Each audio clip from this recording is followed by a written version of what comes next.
Before Canada legalized cannabis sales, the industry was seen as a massive cash cow with investors swarming to buy up stocks. But then shares of some companies collapsed, layoffs followed. So what can we all expect for 2020? Joining me now is the Globe and Mail's Jameson Burko. Good to see you. Pleasure to be here, Lindsey. On the second last day before 2020. Here we go, right? This is the last time we're allowed to have hindsight, then it'll just be sight. Oh, look at you with your 2020 jokes already. All right, let's talk about... First one ever made, surely. Yeah, I'm sure.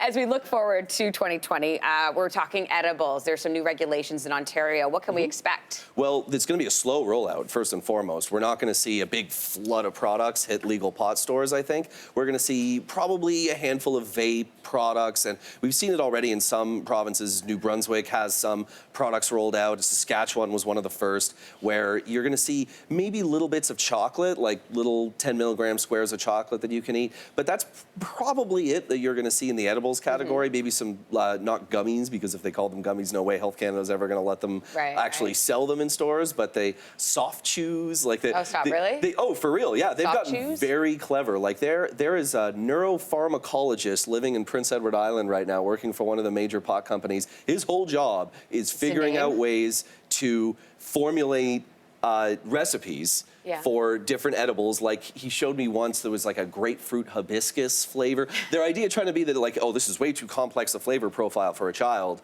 And I'm thinking like, you know, and it's also what's child looks at that and thinks like, ooh, purple. They're not, you know. So, I'm kind of thinking in my head equating it to, I don't know if you're familiar with this, but nail polish colors. I mean, the colors that they come up with, and they're like a tinge different. I mean, I have no idea what you're talking about. Yeah, that Roxy Red that happens every once in a while. Okay, let's talk about south of the border, Jameson.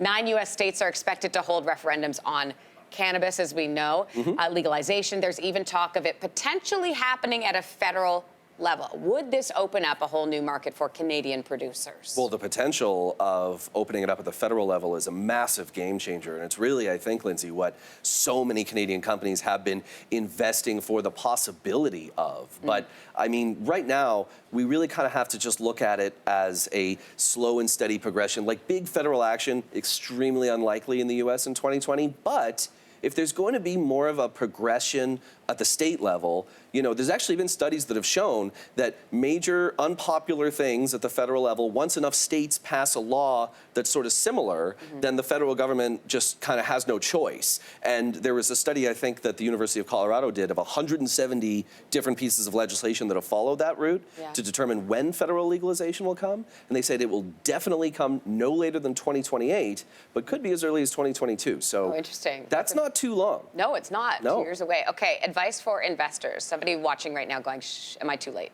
Well, maybe, You could very well be too late, because one thing I have definitely come to realize as a financial journalist who's been dedicated for the last several years, in fact, to the cannabis space, Lindsey. Is that what you've been doing? That's, believe it or not, a professional journalism resume in 2019 to 2020 these days.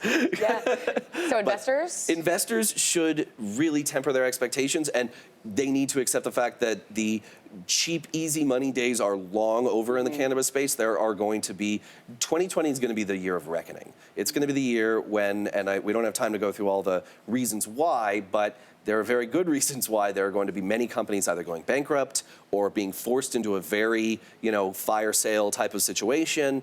And you as the investor need to be very careful that you don't put your money in a place that could end up not existing in a matter of months. Jameson, always a pleasure to see you. Happy New Year. Happy New Year to you, Lindsey. All right, sounds good. Thanks for watching. If you like this, be sure to subscribe here. And you can check out more Your Morning videos right here.